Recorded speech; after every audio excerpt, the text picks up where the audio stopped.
அல்ஹம்துலில்லாஹ்.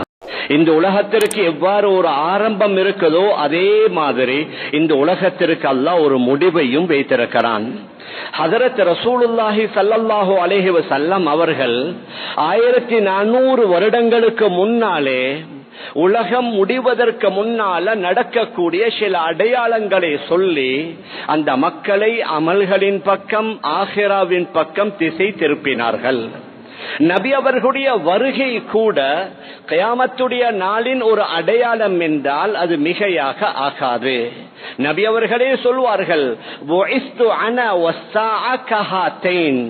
நானும் கியாமனாலும் இந்த 2 விரல்களை போன்று என்று தன்னுடைய 2 விரல்களை சுட்டிக்காட்டி சொன்னார்கள். அதாவது நடுவிரல் இந்த கலிமா விரலை விட கொஞ்சம் உயர்ந்து நீண்டு இருக்குகின்றது. அதே மாதிரி தான் என்னுடைய வருகையும் இந்த நடுவிரலுக்கு மத்தியில் எப்படி வித்தியாசமோ அதே மாதிரி தான் என்னுடைய வருகை. அது கியாம நாளுடைய ஒரு அடையாளம் என்றால் அது மிகையாகாது. மேலான பெரியார்களே, அன்பிற்குரிய கணவான்களே, சகோதரர்களே, குர்ஆனிலேயும் அல்லாஹ் பல இடங்களில் மறுமையை பற்றி பேசுகின்றான். சூரத்துல் கமர், இக்தரபத்திஸ் ஸாஅத்து வன்ஷக்கல் கமர், அந்த மறுமை நெருங்கி விட்டதாக அன்றே அல்லாஹ் சொல்லிவிட்டான். அந்த காலத்தில் வாழ்ந்த சில காஃபிர்கள் கேட்டார்கள், திடீர் என்று மறுமை நாள் வராதா?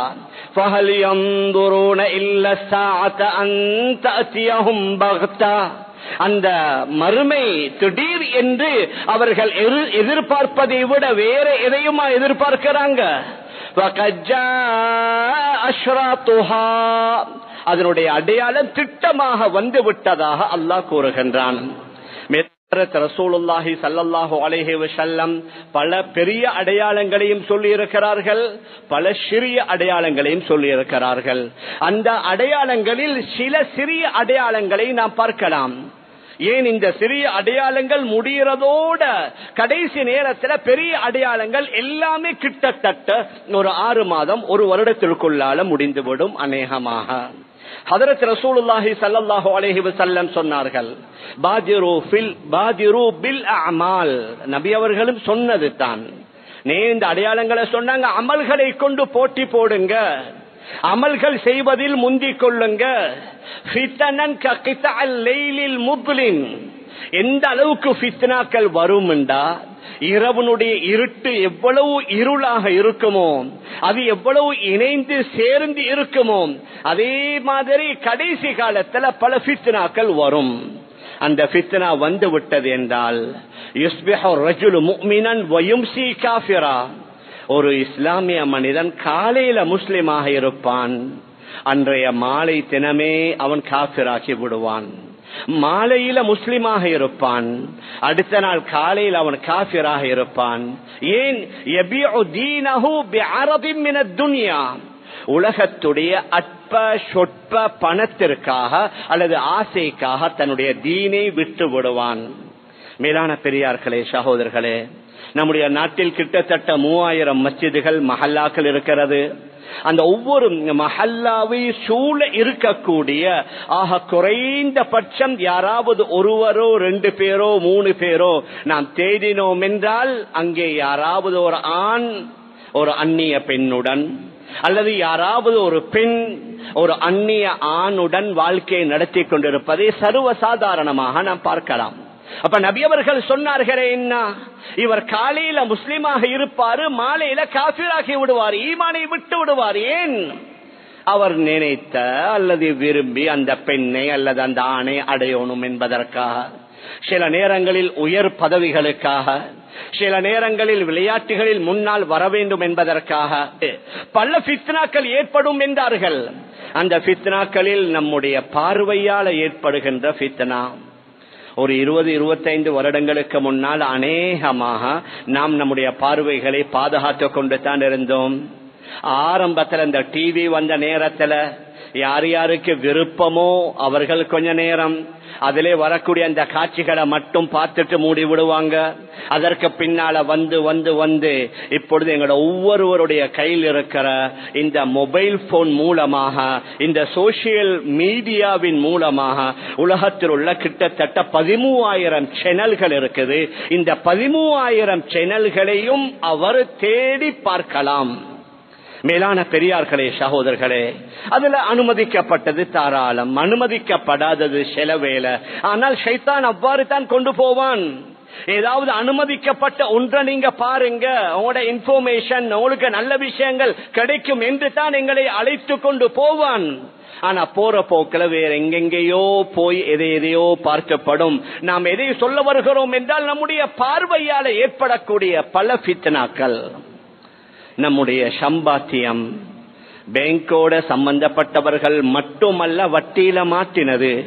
பலர்கள் பல அடிப்படையில் அந்த வட்டியில, அதாவது ஃபித்னாண்டா மாலின் மூலமாக, செல்வத்தின் மூலமாக ஃபித்னா, அதிலிருந்து விடுபடாத முடியாத அளவுக்கு, தவிந்து கொள்ள முடியாத அளவுக்கு யாரை எடுத்துக்கொண்டாலும் எங்கேயாவது ஒரு இடத்தால அவர் அதற்கு உள்வாங்கப்பட்டிருக்கிறார்.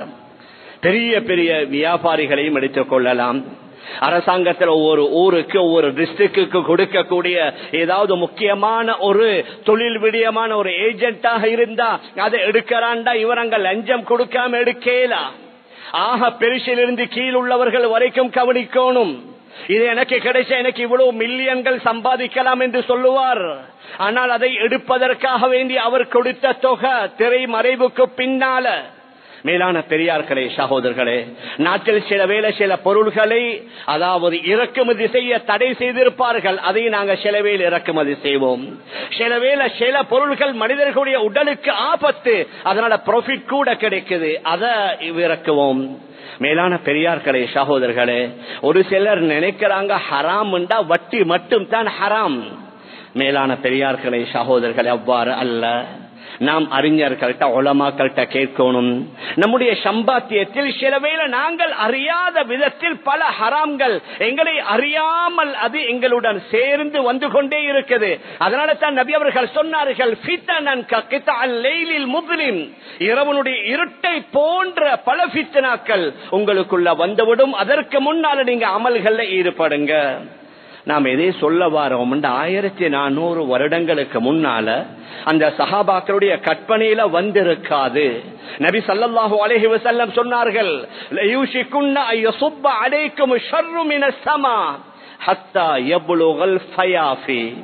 சொன்னார்கள், வானத்திலிருந்து தீங்குகள், கெடுதிகள் எந்த அளவுக்கு இறங்கும் என்றா ஃபயாஃபி உட்பட. சஹாபாக்கள் கேட்டார்கள், யா ரசூலல்லாஹ், ஃபயாஃபி என்றால் என்ன? நபி அவர்கள் சொன்னார்கள், பாலைவன பூமி. அந்த பாலைவன பூமியுடைய நடுவுக்கு யாராவது போனால் அவருக்கு உதாரணமாக வாகனம் நின்று விட்டது என்று சொல்லுங்க, எந்த வகையான யாரும் வராவிட்டால் அவருக்கு ஹெல்ப் பண்ணலாம். ஆனா இப்பொழுது நாங்க பார்க்கலாம், அந்த நடு பாலைவனம் உடனடியாக அவருடைய ஒரு கருவியை வைத்து சேட்டலைட் மூலமாக அவர் தொடர்பு பற்றி என்னென்னமோ வேலையெல்லாம் செய்கின்றார். இதைத்தான் அறிஞர்கள் குறிப்பிடுகின்றார்கள். பாலைவன நடுவுக்கு கூட அவருக்கு அந்த வசதிகள் ஏற்படுத்தி கொடுக்கப்பட்டு அவருக்கு என்னென்ன தேவைகளோ அதை செய்து கொள்ளலாம் என்பதைத்தான் ஹதரத் ரசூலுல்லாஹி ஸல்லல்லாஹு அலைஹி வஸல்லம் சூசகமாக சுட்டிக்காட்டியதாக கூறுகிறார்கள். மேலும் ஹதரத் ஜிப்ரீல் அலைஹிஸ்ஸலாத்து வஸ்ஸலாம் அவர்களுடைய மிக பிரபல்யமான ஒரு ஹதீஸ், நபி அவர்கள்ட்ட வந்து ஈமானை பற்றி, இஸ்லாத்தை பற்றி, இஹ்சானை பற்றி, கியாமத் நாளுடைய அடையாளங்களை பற்றி எல்லாம் கேட்டு அதற்கு நபி அவர்கள் சொல்லி அந்த கியாமத் நாளுடைய அடையாளங்களை சொன்னார்களே, அன்தரல் ஹுஃபாத்தல் உராத்த ருஆ அஷ்ஷாம், கால்ல செருப்பு இல்லாதவர்கள், பூர்த்தியான ஆடை அணியாதவர்கள், ஆடுகளை மேய்த்து கொண்டிருந்தவர்கள், யததாவலூன ஃபில் புன்யான். இப்பொழுது நாங்க பார்க்கலாம், ஒரு 30-40 முன்ஹரைனோ ஓமானோ ஒரு 50 வருடங்களுக்கு முன்னால எப்படி இருந்துச்சு, அவர்களுடைய ஆடைகள் எப்படி இருந்துச்சு, அவர்கள் எப்படி வறுமை கோட்டில் வாழ்ந்து கொண்டிருந்தார்கள். இன்று ஒவ்வொருவரும் 80 மாடி 100 மாடி. நபி அவர்கள் சொன்னது அப்படியே 100க்கு 100 மாடி வேணுமா? உலகத்தில் ஆக பெரிய டவர், உலகத்தில் ஆக உயரமான டவர், எதிலெல்லாம் நம்ம வண்ண எடுக்கலுமோ அதில் எல்லாம் அநேகமாக எங்கட இஸ்லாமிய அரேபியர்கள் முன்னுக்கு நிற்கிறார்கள் என்றால் மிகையாகாது. அதற்காக வேண்டிய எவ்வளவு பெரிய செலவு, அந்த ஒவ்வொரு பில்டிங்குடைய இன்டீரியர் டிசைன், அந்த பில்டிங்கை கட்டுவதற்கு அதுல என்னென்ன வசதிகள் வாய்ப்புகள், 5 ஸ்டாரா 7 ஸ்டாரா. மேலான பெரியார்களே சகோதரர்களே, இவைகளை பார்க்கும் பொழுது நபியுடைய ஹதீஸை நாங்க மெச் பண்ணணும். அன்று நபி அவர்கள் சொன்னார்கள், சஹாபாக்களுடைய கற்பனையில வந்திருக்காது. ஆனால் ஹதரத் ரசூலுல்லாஹி ஸல்லல்லாஹு அலைஹி வஸல்லம் அவர்கள் சொன்னது அப்படியே நபி அவர்கள் அரபியர்கள் என்றே குறிப்பிட்டு சொன்னார்கள். ஹத்தா தஊத அர்துல் அரபி முரூஜன் வ அன்ஹாரா. அந்த அரேபிய பூமி நிலம் அது தோட்டங்களாக, அது ஆறுகள் ஓடக்கூடிய இடமாக மாறாத வரைக்கும் கியாமத் நாள் வராது.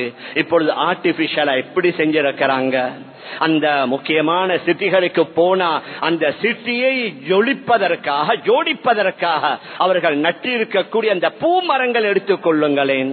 அங்கே அவர்கள் ஆர்டிபிஷியலா செய்திருக்கக்கூடிய சில வாட்டர் ஃபால்ஸை எடுத்துக் கொள்ளுங்களேன். அன்று நபி அவர்கள் சொன்னார்கள், ஹத்தா தஊத அர்துல் அரபி முரூஜன் வ அன்ஹாரா. அரேபிய அந்த நிலங்கள் தோட்டங்களாக, ஆறுகள் ஓடக்கூடியதாக மாறாத வரைக்கும் கியாமத் நாள் வராது. மேலும் சொன்னார்கள், இன்ன பைன யதை ஸாஅ தஸ்லீமுல் ஹாஸா. என்ன கியாமத் நாளுக்கு முன்னால சலாம் குறிப்பிட்டவர்களுக்கு மட்டும்தான் சொல்லுவாங்க. தெரிஞ்ச பழகிய முகங்களுக்கு மட்டும்தான் சலாம். முஸ்லிம் என்ற அடையாளம் தெரிஞ்சாலும் நான் ஏன் இவருக்கு சலாம் சொல்லணும்? தஸ்லீமுல் ஹாஸா. நபி அவர்கள் சொன்னார்கள், சலாம் சொல்வது குறிப்பாக ஆக்கப்படும்.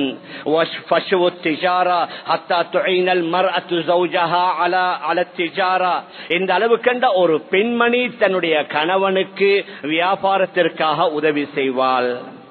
இன்னைக்கு பெரிய பெரிய பிசினஸ்காரவங்க எல்லாம் அவங்களோட இதுல அவங்களோட மனைவியும் ஒரு டைரக்டர், அவங்களோட மனைவியும் ஆக முக்கியமான ஒரு பார்ட்னர். அதுவும் வெறும் எழுத்துல மட்டுமல்ல, அவங்களுக்கு தனியா ஒரு ஆபீஸ் உண்டு. சொல்றாங்க, எங்களுக்கு எங்கட நம்பிக்கை எங்கட மனைவி தானே. அதனால நபி அவர்கள் சொன்னார்கள், வியாபாரம் எந்த அளவுக்கு பெருகும்டா, ஹத்தா துஈனல் மர்அத்து ஸௌஜஹா அலா திஜாரா. ஒரு பெண்மணி தன்னுடைய கணவனுக்கு உதவி செய்வதற்காக வேண்டி அவளும் வியாபாரத்தில் பங்கு கொள்வாள். மேற்கத்திய நாடுகள்ல நடக்கிறது எல்லாம் கிட்டத்தட்ட எங்கட நாடுகள்ல கொஞ்சம் கொஞ்சமாக, அந்த அளவுக்கு கூடுதல் இல்ல, கொஞ்சம் கொஞ்சமாக நடந்து கொண்டிருக்குது. இருக்க வேண்டிய பெண்களை எங்க வைக்கணும், எங்க இருக்கணும், வீட்டுல வளரக்கூடிய பிள்ளைகளை பார்க்கணும், பேரன் பேத்திகளை பார்க்கணும். ஆனா அவர்களுக்கு வேற வேலைக்காரிகளை வைத்து விட்டு இவங்க போறாங்க, ஆபீஸ் போறாங்க. எங்களுக்கு ஆபீஸ்ல அவங்களை படிக்க வச்சது அதுக்கு தானே சொல்றது. அவங்கள நாங்க படிக்க வச்சுட்டோமே, அக்கவுண்ட் படிச்சாங்க, மேனேஜ்மெண்ட் படிச்சுட்டாங்க, சும்மா படிச்சு என்ன செய்யறது? அதனால அவங்களுக்கு ஜாப் கொடுக்கணும். மேலான பெரியார்களே சகோதரர்களே, மேலும் நபி அவர்கள் சொன்னார்கள், லா தகூமுஸ் ஸாஅ ஹத்தா வயஹ்லிகல் வஊல் வயظهر التحبط. சொன்னார்கள், கியாமத் நாள் நெருங்க எந்த அளவுக்குண்டா வஊலுண்டா கேட்டாங்க நபி அவர்கள்ட்ட, யா ரசூலல்லாஹ் வஊலுண்டா யாரு? சொன்னார்கள், அஷ்ராஃபுன் நாசி, மக்கள்ல ஆக கண்ணியமானவர்கள், சிறந்தவர்கள். அவர்களை யாரும் கணக்கெடுக்க மாட்டாங்க, அவர்கள் முற்படுத்தப்பட மாட்டாங்க.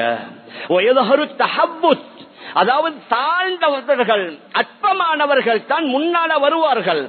இன்றைக்கு நாங்க பார்க்கலாம், முக்கியமான பங்கன், சில பங்கன் விதிவிலக்காக இருக்கலாம். நாங்க எல்லா பங்கனையும் சொல்லல, சில பங்கன் அதிலிருந்து விதிவிலக்கு. அதிகமான பங்கன்ல யாரு முன்னுக்கு, அதாவது விசேஷ விருந்தினராக அங்க அழைக்கப்படக்கூடியவர் யார் என்று சொன்னா, அவர் ஆக முக்கியமான ஒரு கலைஞராக இருப்பாரு, அல்லது சில வேலை படித்தவராக இருப்பாரு, சில வேலை நடிகனாக இருப்பாரு, அல்லது ஒரு பாடகனாக இருப்பாரு. மேலான பெரியார்களே சகோதரர்களே, ஆக அற்பமானவர்கள், தாழ்ந்தவர்கள் தான் அவர்கள். இவருடைய ஃபாலோவர்ஸ் 1 மில்லியனை தாண்டுது. இவரை ஃபாலோ பண்றவங்க 40 லட்சம் பேர், 50 லட்சம் பேர், 1 கோடி. ஏன் உலகத்திலே உள்ள 600-700 கோடி இவர்களுடைய ஃபாலோவர்ஸா இருந்தாலும் இதை வச்சு கபரில் ஏதாவது அடையலுமா? ஆகிராவுல அல்லாஹுடைய தண்டனையிலிருந்து அவருக்கு பாதுகாக்க இயலுமா? ஹதரத் ரசூலுல்லாஹி ஸல்லல்லாஹு அலைஹி வஸல்லம் சொன்னது அப்படியே நடந்து கொண்டிருக்கிறது. கண்ணியமானவர்கள் மறைக்கப்படுவார்கள், சமூகத்தில் உள்ள முக்கியமானவர்கள் முன்னால் அழைக்கப்பட மாட்டார்கள். மாற்றமாக அற்பமானவர்கள், கேவலமானவர்கள், மோசமானவர்கள், தாழ்வானவர்கள் அவர்கள் தான் அவர்களை சந்திக்கணும், அவங்களோட சபைக்கு போகணும், அவர்களோட செல்ஃபி எடுக்கணும், அவர்களோடு சேர்ந்து இருக்கணும். இதைத்தான் இன்றைக்கு மக்கள் பெருமையாக நினைக்கிறாங்க. மேலான பெரியார்களே, சகோதரர்களே, மேலும் நபி அவர்கள் சொன்னார்கள், லயகூனுன்ன புகாரி ரவார ஹதீஸ், லயகூனன்ன மின் உம்மதி அக்வாம், என்னுடைய உம்மத்தில சில கூட்டங்கள் வருவார்கள், யஸ்தஹில்லூனல் ஹிர்ர வல் ஹரீர வல் ஹம்ர வல் மஆசிஃப், அவர்கள் விபச்சாரத்தையும் ஆகும் என்று கூறுவார்கள். அல்லாஹ் மன்னிக்கோணும், சில நேரங்கள்ல சில சகோதரர்கள் பேசுவாங்க, ஏன் இவ்வளவு கஷ்டப்படணும், மஹர் கொடுத்து திருமணம் முடித்து அதற்கு பின்னால மாசம் அவருக்கு செலவுக்கு செய்து அதற்கு பின்னால மற்ற எல்லா ஏற்பாடுகளையும் செய்து எங்களோட சொத்துல நாங்க மௌத்தா போன அவங்களுக்கு பங்கும் போகணும், எங்களோட ஒரு சின்ன தேவை, அதனால அத இந்த அடிப்படையில் போய் நிறைவேற்றிக் கொள்வோம் என்று பேசக்கூடியவர்கள் கூட சில எங்களோட சமூகத்துல சில நேரம் இருக்கிறாங்க. அந்த அளவுக்கு விபச்சாரத்தை என்னமோ உணவை உண்ணுவது மாதிரி, ஒரு ட்ரிங்க்ஸ் ஒன்று குடிப்பது மாதிரி, ஒரு ஆடையை மாற்றுவதை மாதிரி நினைத்துக் கொண்டிருக்கிறார்கள். நபி அவர்கள் சொன்னார்கள், கடைசி காலத்தில் இந்த அளவுக்கு பெருகும்.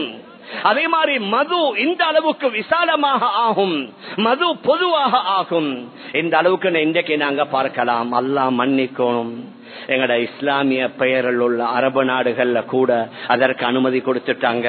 சில காலங்களுக்கு முன்னால ரொம்ப ஸ்ட்ரிக்ட் பண்ணி இருந்தாங்க, ஆனா இப்ப பொதுவாக லைசன்ஸே கொடுத்துட்டாங்க. நீங்க சூப்பர் மார்க்கெட்டுகள்ல விற்கலாம், யாருக்கும் விற்கலாம், யாரும் வாங்கலாம். இந்த அளவுக்கு இந்த இஸ்லாமிய விமான நிறுவனம், அதுல நீங்க பேரை பார்த்தாலே அல் அரபியா அல் இஸ்லாமியான்னு போட்டிருப்பாங்க.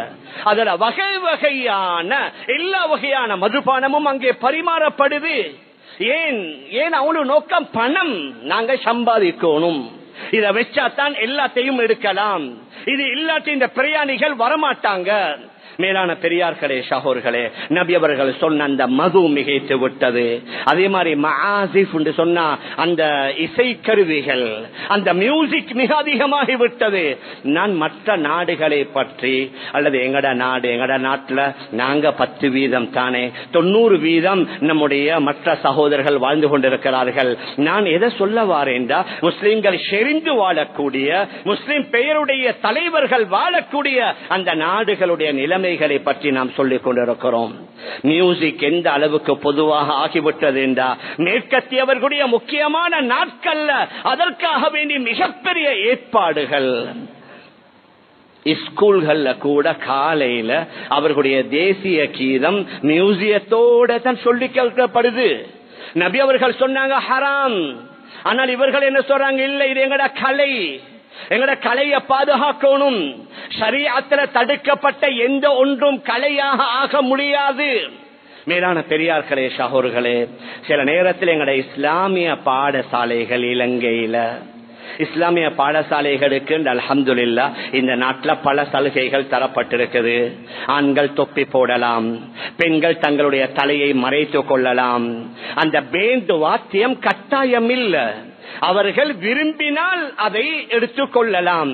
ஆனால் நாங்க பார்க்கலாம் சில பாடசாலைகள்ல அந்த பேண்ட் வாத்தியத்தை கட்டாயப்படுத்தி, ஒரு கடந்த காலங்கள்ல நாங்க பார்க்கலாம் ஒரு இஸ்லாமிய அமைச்சர் அல்லது ஒரு இஸ்லாமிய பாராளுமன்ற உறுப்பினர் தான் வாராரு, அந்த ஸ்கூலும் இஸ்லாமிய பாடசாலை, நீங்க பேண்ட் வாத்தியத்தை கொண்டு அவரை வரவேற்காட்டி அவர் ஒன்று சொல்ல போறதும் இல்ல.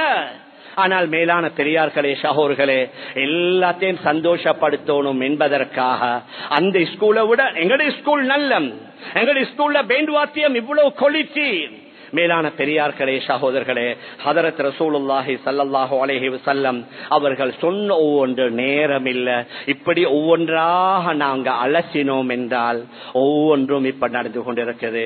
நபி அவர்கள் சொன்னார்கள், இன்னமின் அமாராத்தி, நீங்களும் ஒவ்வொரு நாளும் பார்த்து கொண்டிருக்கிறோம், ஒரு காலம் ஒன்று இருந்துச்சு, பல வருஷ காலமாக நோயாளிகளாக இருந்து படுத்த படுக்கையிலிருந்து பல சர்ஜரி பல ஆபரேஷன்கள் செய்து கடைசியில அவர் பிள்ளைகளுக்கு புத்திமதி வசியத்தெல்லாம் சொல்லி அவருடைய நிலைமை கடைசியில் அவர் மரணித்து விடுவார். ஆனால் இந்த கொரோனாவுக்கு பின்னால நாங்க பார்க்கலாம், நாங்க ஒவ்வொருத்தரும் யோசிக்கலாம், எங்களோட நெருங்கி வாழ்ந்த பழகின சாப்பிட்ட பிரயாணம் செய்த எத்தனை பேர்களை சமீப காலத்துல நாங்க இழந்துட்டோம். பெரிய வயதுகளில் ஒரு 40 வயசு இருக்கும், 50 வயசு இருக்கும், ஏன் யங் வாலிப ஸ்கூல்ல படிக்கிற மாணவ மாணவிகளாக இருக்கலாம், கிரவுண்ட்ல விளையாடி கொண்டிருக்கக்கூடிய விளையாட்டு வீரர்களாக இருக்கலாம். திடீரென்று கீழே மயக்கம் வருது, விழுவுறாரு, பார்த்தா ரோஹு போய்விட்டது. ரோட்ல நடக்கிறாரு, விழுவுறாரு, அதோட ரோஹு போகுது. நபி அவர்கள் சொன்னார்கள், இன்னமின் அமாராத்தி ஸாஅ ஐ யظஹர மௌத்துல் ஃபுஜ்அ, திடீர் மரணம் அதுவும் கியாமத் நாளுடைய ஒரு அடையாளம் என்று ஹதரத் ரசூலுல்லாஹி ஸல்லல்லாஹு அலைஹி வஸல்லம் அவர்கள் சொன்னார்கள். மேலான பெரியார்களே, சகோதரர்களே, நாம் எதை சொல்லிக் கொண்டு வாரோம்டா, நபி அவர்கள் சொன்ன அநேகமான அடையாளங்கள் இப்பொழுது உலகத்துல நடந்து கொண்டிருக்குது. விபச்சாரம் மலியும் என்று சொன்னாங்களே, எந்த அளவுக்கு இன்றைக்கு யாராவது லைசன்ஸ் எடுத்து விபச்சார தொழிலில் ஈடுபட்டா பரவாயில்லை. இஸ்லாமிய நாடுகள் என்ன சொல்ல, உங்களுக்கு லைசன்ஸ் வேணும், அந்த தொழிலுக்குரிய லைசன்ஸ் இருந்தா பரவாயில்லை, அல்லாஹ் தடுத்திருக்கிறான். ஆனா அது ஒன்றே பார்க்கறல்ல, அப்படி பாவங்கள் மிகைத்து மிகைத்து ஹதரத் ரசூலுல்லாஹி ஸல்லல்லாஹு அலைஹி வஸல்லம் சொன்னாங்க, கடைசியில ஹத்தா யஸீர அன்னாசு இலா ஃபுஸ்தாத்தைன், மக்கள் 2 பிரிவினர்களாக ஆறிவிடுவார்கள். இது அபூதாவுதுல வரக்கூடிய ஹதீஸ். ஃபுஸ்தாத்து ஈமான் லா நிஃபாக ஃபீ, ஒரு பிரிவு ஒரு ஜமாத் இருக்கும், அவர்கள் முழுக்க முழுக்க ஈமானுடன் இருப்பார்கள், அதுல நயவஞ்சகத்தனம் ஒன்றுமே இருக்காது. இன்னும் ஒரு குரூப் இருக்குது, அது நிஃபாக்குடைய புஸ்தாத் படை, அதுல ஈமானே இருக்காதுன்னு சொன்னதை இப்பொழுது நாங்க பார்க்கலாம்.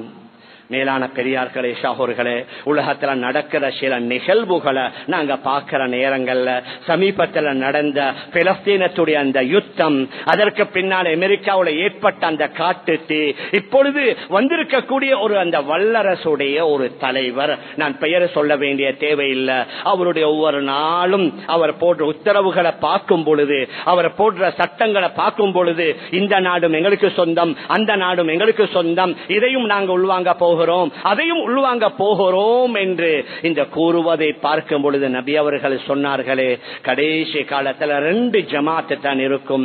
ஒன்று ஈமான், அதுல முழுக்க முழுக்க ஈமான் உள்ளவர்கள் இருப்பார்கள். இன்னும் ஒன்று நிஃபாக், அதுல முழுக்க முழுக்க முனாஃபிக்குகள் தான் இருப்பார்கள் என்று பார்க்கும் பொழுது, இவர் சில விஷயங்களை சொல்ற நேரத்தில் அதற்குரிய கிரவுண்ட் சமையற மாதிரி இருக்குது. நபி அவர்கள் சொன்னார்கள், இது வந்து விட்டது என்றால், இந்த 2ம் நிகழ்ந்து விட்டது என்றால், அன்றைய தினம் அல்லது அடுத்த தினம் நீங்க தஜ்ஜாலை எதிர்பாருங்க நபி அவர்கள் சொன்னார்கள். இப்பொழுது நாங்க பார்க்கலாம், சில இஸ்லாமிய பெயர் தாங்கிகள், தலைவர்கள், பிரதமர்கள், மன்னர்கள், ஜனாதிபதிகள், அவங்க என்ன செய்யறது, தொட்டிலையும் ஆற்றுறது, புள்ளையையும் கிள்றது. இஸ்லாமியர்கள், அவங்களுக்கு நாங்க பொருளாதார உதவி செய்யறோம், உங்களுக்கு நாங்க ஆயுத உதவிகளை செய்யறோம், நீங்க புனர் நிர்மாணம் செய்யுங்க, நீங்கள் அவங்களுக்கும் செய்யற. அவர்களுடைய மற்ற விரோதிகளுடன் அதாவது ரகசியமான உறவு, அவர்களுடன் உறவை வளர்க்கணும், அவர்களுடன் தொடர்பு வைக்கணும். இவர்களுடைய பணம் அந்த நாடுகள்ல இன்வெஸ்ட் பண்ணப்பட்டிருக்குது, அந்த பணங்களை பாதுகாக்கணும். இவர்களுடைய நாட்டுடைய அந்த முழு எல்லா வகையான அந்த ஐடி எல்லா சிஸ்டமும் அவர்களால போட்டு கொடுக்கப்பட்டது தான். அதனால வெளியில அவர்களை விரோதிகள் மாதிரி, திரைமறைவுக்கு பின்னால அவர்கள் இவர்களுடைய நண்பர்கள் மாதிரி. நபி அவர்கள் சொன்னார்களே, ஃபுஸ்தாத்து நிஃபாக், ஒரு கூட்டம் இருக்கும், அவர்கள் முனாஃபிகீன்களாக இருப்பாங்க, லா ஈமான், ஆனால் அவர்கள்ட்ட ஈமான் இருக்காது. மேலான பெரியார்களே, அன்பிற்குரிய கணவான்களே, சகோதரர்களே, அந்த விடயம், அந்த இன்சிடென்ட் நடப்பதற்குரிய ஒரு ஆரம்பம் மாதிரி நம்முடைய இந்த ஒவ்வொரு நிகழ்வுகளை நாம் பார்க்கலாம். இந்த அளவுக்கு நபி அவர்கள் சொன்னார்கள், ஹதரத் ஈசா அலைஹி ஸலாத்து வஸ்ஸலாம் அவர்கள் வார நேரத்தில் மஹ்தி அலைஹி ஸலாத்து வஸ்ஸலாம் அதற்கு முன்னால வருவார்கள். வந்தா முஸ்லிம் முஸ்லிம்களுக்கும் யூதர்களுக்கும் மத்தியில பயங்கரமான ஒரு சண்டை ஒன்று நடக்கும். அந்த சண்டையில உலகத்தில் உள்ள எல்லாமே முஸ்லிம்களுக்கு உதவியாக இருக்கும். கற்களும் மலைகளும் மரங்களும் முஸ்லிம்களுக்கு உதவியாக இருக்கும். இல்லல் கர்கத் என்று சொல்லக்கூடிய ஒரு மரத்தை தவிர அந்த மரம் மட்டும் யூதனை காட்டிக் கொடுக்காது, யஹூதியை காட்டிக் கொடுக்காது. அந்த மரம் அல்லாத வேற எதற்கு பின்னால ஒரு யூதன் வந்து ஒளிந்தால், என்னுடைய விரோதி எனக்கு பின்னால் மறைந்திருக்கிறான், ஒளிந்திருக்கிறான், நீ வந்து அவனை கொல்லு என்று சொல்லி கற்களும் மரங்களும் கற்பாறைகளும் மலைகளும் பேசும் என்று நபி அவர்கள் சொன்னார்கள். ஒரே ஒரு மரத்தை தவிர அந்த கர்கத் என்ற மரத்தை யூதர்கள் பல மில்லியன் கணக்கில் வளர்த்து கொண்டிருக்கிறார்கள். அதை யாரு வளர்க்கிறாங்களோ அவங்களுக்கு ஊக்குவிப்பு பணமும் கொடுத்து கொண்டிருக்கிறார்கள். அவர்கள் இஸ்லாத்தை ஏற்கல்ல, நம்பல்ல, ஆனால் நபியுடைய ஹதீஸ நம்பி இருக்கிறாங்க. வெகு விரைவுல எங்களுக்கும் அவங்களுக்கு மத்தியில் ஒரு சண்டை நடந்தா இந்த மரம் எங்களை பாதுகாக்கும் என்று சொல்லி அவர்களுடைய பிரதேசங்கள்ல லட்சக்கணக்கான மரங்களை வளர்ப்பதாக சரித்திரங்களின் மூலமாக நாங்க அறியலாம்.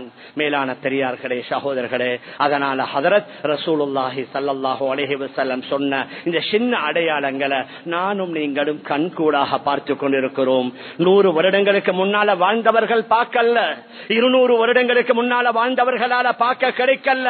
ஆனால் நானும் நீங்களும் அநேகமாக 90% இந்த நபி அவர்கள் சொன்ன அடையாளங்களை பார்ப்பதின் மூலமாக நாங்க கொஞ்சம் எங்களை விழிப்புல ஏற்படுத்திக் கொள்ளும். அக்ஷராவின் பக்கம் திரும்பணும், தௌபாவின் பக்கம் திரும்பணும். சந்தர்ப்பங்கள் கிடைக்கிற நேரத்தில் அமல்களை இபாதத்துகளை செய்து கொள்ளணும். வெகு விரைவில் ரமதானுடைய மாதமும் எங்களை வர இருக்குகின்றது. அதனால ஒரே தொழில், வியாபாரம், குடும்பம், பிசினஸ், வியாபாரம், பணம் என்று இதிலே மூழ்கி இருந்தோம் என்றால் அல்லாஹ் பாதுகாக்கணும். இதற்கு முன்னால வந்த சிலர்களுக்கு திடீர் மௌத்து வந்த மாதிரி எங்களுக்கு வந்து விட்டது என்றால் எங்களோட ஆகிரா வீணாகிவிடும். அதற்கு பின்னால கத்தி கதறி கெஞ்சி ஒன்றுமே நடக்காது. அதனால நான் ஆரம்பத்திலே சொன்னேனே, நபி அவர்கள் சொன்னார்களே, பாதிரு பில் அமால், அமல்களை கொண்டு போட்டி போடுங்க, அமல்களை கொண்டு விரையுங்க. பரதான தொழுகைகளை ஜமாத்தோட தொழுவது, காலை மாலை ஜிக்ருகளை செய்வது, குர்ஆன் திலாவத்தில் ஈடுபடுவது, நல்ல விடயங்களை காதாட கேட்பது, நல்லவர்களுடன் அமருவது, இது போன்ற வேலைகளை நாம் செய்தோம் என்றால் இன்ஷா அல்லாஹ் இன்னும் நல்ல அமல்கள் நாங்களும் ஈடுபடலாம். எங்களுக்கு கீழால் உள்ளவர்களையும் ஈடுபடுத்தலாம். அவர்களுக்கும் ஒரு நல்ல சந்தர்ப்பம் அமையும்.